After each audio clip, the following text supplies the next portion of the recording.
बिस्मिल्लाहिर्रहमानिर्रहीम। अस्सलाम वालेकुम everyone and welcome to my channel. आज जो रेसिपी हम बना रहे हैं वो है माश और चने की दाल। इससे पहले कि रेसिपी को शुरू करें, अगर आपने मेरे चैनल को सब्सक्राइब नहीं किया है तो कर लें और बेल आइकन को भी प्रेस कर दें। और अगर आपको मेरी वीडियो अच्छी लगे तो इसको लाइक करें, शेयर करें और कमेंट करके मुझे फ़ीडबैक ज़रूर दें। तो चलें अब हम अपनी रेसिपी को शुरू करते हैं। सबसे पहले हम दालें जो हैं वो एक बाउल में डाल लेंगे। ये माश की दाल है, इसके छिलके अभी हैं इसके ऊपर, मतलब ये छिलकों समेत जो माश की दाल होती है ये वो है। अब इस बाउल के अंदर मैंने दाल जो है वो इस क्वांटिटी में लेनी है कि माश की दाल जो है वो डबल होनी चाहिए चने की दाल से। तो ये जो कप है ये 1/3 कप का साइज़ है। तो अगर मैं इसको 2 दफ़ा इसमें डाल देती हूँ तो ये 2/3 कप जो है वो माश की दाल हो जाएगी। और अगर हम 1/3 कप एक दफ़ा इसमें ये डालेंगे चने की दाल, तो चने की दाल से माश की दाल की क्वांटिटी जो है वो डबल हो जाएगी। तो पूरा कप हम एक दालों का ले लेंगे इस तरह से कि 2/3 कप जो है वो माश की दाल होनी चाहिए और 1/3 कप जो है वो चने की दाल हो। तो इस तरह से ये पूरा कप एक बन जाएगा दोनों दालों को मिला के। तो ये देखें, अब मैंने इसमें जो माश की दाल ली है उसकी क्वांटिटी डबल है चने की दाल से। तो अब हम इसको अच्छी तरह से साफ़ करके तो वॉश कर लेंगे और वॉश करके भिगो के हम इसे रख देंगे तकरीबन 2 से 3 घंटों के लिए। ठीक है, अब हम इसे वॉश कर लेते हैं और इसे भिगो के रख देंगे। ये देखें, मैंने दाल जो है वो अच्छी तरह से वॉश कर ली थी। 2 से 3 दफ़ा इसको वॉश कर लें अच्छी तरह पानी से। और अब मैं इसको तकरीबन 2 घंटों के लिए 2 से 3 घंटों के लिए इसे रख दूँगी। चले, ये तकरीबन 2 घंटे हो गए थे तो मैंने दाल में से पानी निकाल के तो इसको कुकर में डाल दिया है। अब मैं इसमें 5 कप जो है वो पानी डालूँगी ताकि जो हमारी दालें हैं ये अच्छी तरह से गल जाएं और अच्छी तरह से बॉईल हो जाए।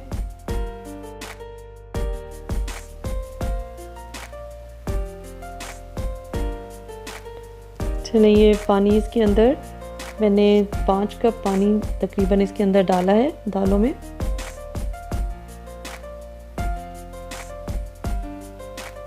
ये देखें, इसको मैं हिला के दिखा देती हूँ कि जो दालें हैं वो कितनी क्वांटिटी में है और पानी कितना इसमें होना चाहिए। ये 1 कप दाल के अंदर मैंने 5 कप पानी डाला है। अब इसके अंदर हम साथ ही डाल देंगे हल्दी, तकरीबन 1/3 चाय का चम्मच हम इसमें हल्दी डालेंगे और नमक डालेंगे तकरीबन 1 चाय का चम्मच।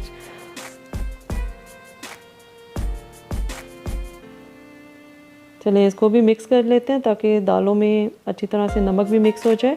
तो अब हम इसको प्रेशर कुकर का जो कवर है वो देकर तो इसको बॉईल करने के लिए रख देंगे प्रेशर कुकर में। तकरीबन 20 से 25 मिनट तक आपने पूरा कुकिंग टाइम इसको देना है। अगर तो आपका प्रेशर कुकर वो वाला है जिसके अंदर विसल्स थोड़ी थोड़ी देर बाद बजती हैं तो आप इसको 4 से 5 विसल्स तक इसको अच्छी तरह से बॉईल होने दें, पकने दें इसके अंदर, कुकर के अंदर। चलें, ये देखें तकरीबन 25 मिनट्स हो गए थे। ये इस कुकर में जो है वो 5 विसल्स इसकी हो गई थी तो मैंने इसकी स्टीम निकाल दी है। अब इसको हम खोल लेते हैं। दाल जो है वो हमारी बहुत अच्छे से बॉईल हो रही है। इसको थोड़ा सा हम ट्राई करते हैं कि अगर ये गल गई है तो। जी, बहुत अच्छी तरह से दाल जो है वो गल गई है। अब ये है कि इसके ऊपर हम नॉर्मल साइज़ का नॉर्मल जो कवर होता है वो देकर, जो नॉर्मल प्रेशर के बगैर कवर होते हैं, एक लिड इसके ऊपर देकर तो इसको बिल्कुल लो फ्लेम पर हम पकने देंगे। तो इतनी देर में हम मसाला तैयार कर लेंगे। चलें, अब ये एक पैन को मैंने मीडियम हीट के ऊपर रखा है। इसमें मैंने डाल दिया है तकरीबन 2 टेबलस्पून देसी घी। थोड़ा इसको मेल्ट होने देंगे।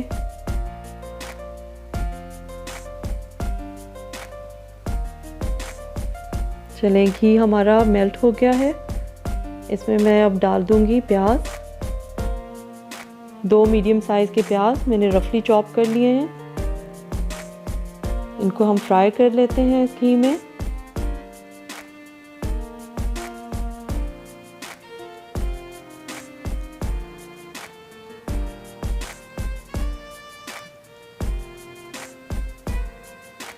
चलिए प्याज हमारे थोड़े से फ्राई हो गए हैं, तो इसके अंदर अब हम अदरक लहसुन का पेस्ट डाल देते हैं, तकरीबन 2 चाय के चम्मच। इसको भी हम थोड़ा सा फ्राई कर लेंगे।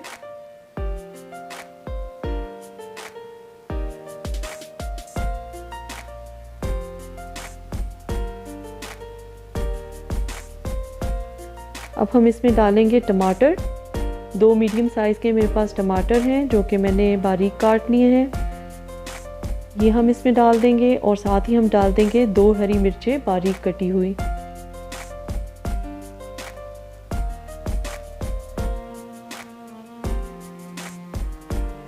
चलिए अब हम इसमें स्पाइसेस भी डाल लेते हैं। नमक मैंने क्योंकि दाल में भी डाला था, तो इसके अंदर अब मैं आधा टीस्पून जो है वो नमक डाल रही हूँ। 1 टीस्पून मैंने ऑलरेडी दाल में डाल दिया हुआ है। लाल मिर्चें डालेंगे 1 टीस्पून।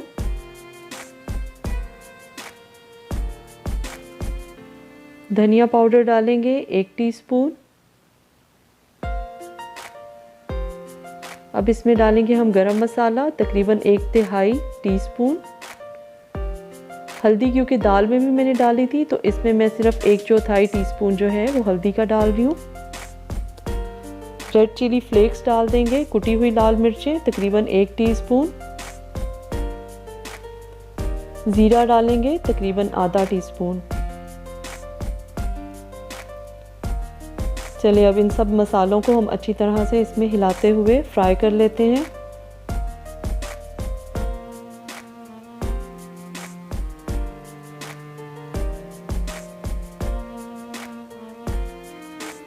मसाला आपने तब तक फ्राई करना है या भूनना है जब तक कि इसका घी जो है वो सेपरेट होना शुरू हो जाए।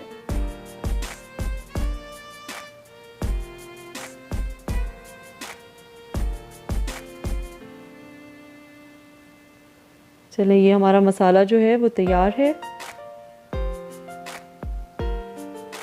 दाल जो है वो हमने हल्की हीट पे रखी हुई थी, बिल्कुल हल्के फ्लेम पर, और इसके अंदर अब हम ये मसाला जो हमने तैयार किया था वो सारा मसाला हम इसके अंदर डाल देंगे।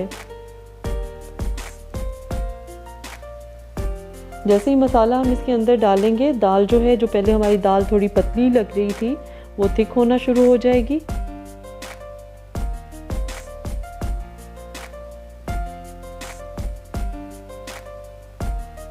चलें ये सारा मसाला मैंने इसके अंदर डाल दिया है।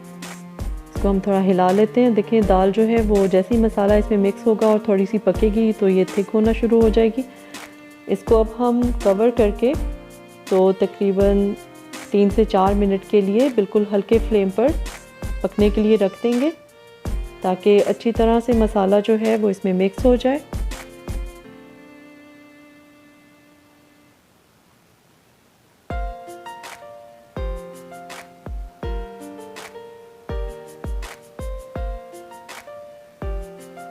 चलिए ये देखें मैंने इसको नॉर्मल कवर के साथ, इसको कवर करके लिड के साथ तो इसे रखा है। अभी 3 से 4 मिनट हुए हैं। इसके अंदर हम धनिया डाल देते हैं।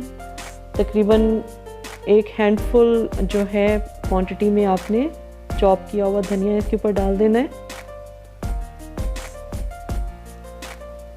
इसको भी हम हिला लेते हैं ताकि ये अच्छी तरह से इसका फ्लेवर जो है वो दाल में आ जाए। अब फिर मैं इसको थोड़ी देर के लिए कवर करके तकरीबन 1 से 2 मिनट के लिए इसको दम पे रख दूँगी, बिल्कुल लो फ्लेम पर। इस तरह ये होगा कि धनिए का फ्लेवर अच्छी तरह से दाल में आ जाएगा। ये देखें तकरीबन 2 से 3 मिनट के लिए मैंने इसे रखा था लो फ्लेम पर, और दाल जो है वो हमारी अब बिल्कुल तैयार है। इसको मैंने सर्व कर दिया है और इसका टेस्ट बहुत ही ज़बरदस्त होता है। पंजाब में ख़ास तौर पर ये दाल बड़े मज़े से खाई जाती है। आप इसको पराठों के साथ या रोटी के साथ खाएं, और जो देसी घी के अंदर हम तड़का या मसाला बना के इसमें डालते हैं उससे इसकी बहुत अच्छी सी खुशबू और टेस्ट हो जाता है। चलें आई होप आपको मेरी ये रेसिपी अच्छी लगेगी। आइंदा फिर किसी और रेसिपी के साथ इंशाल्लाह आपसे मिलूँगी। अल्लाह हाफ़िज़ एंड थैंक्स फॉर वॉचिंग।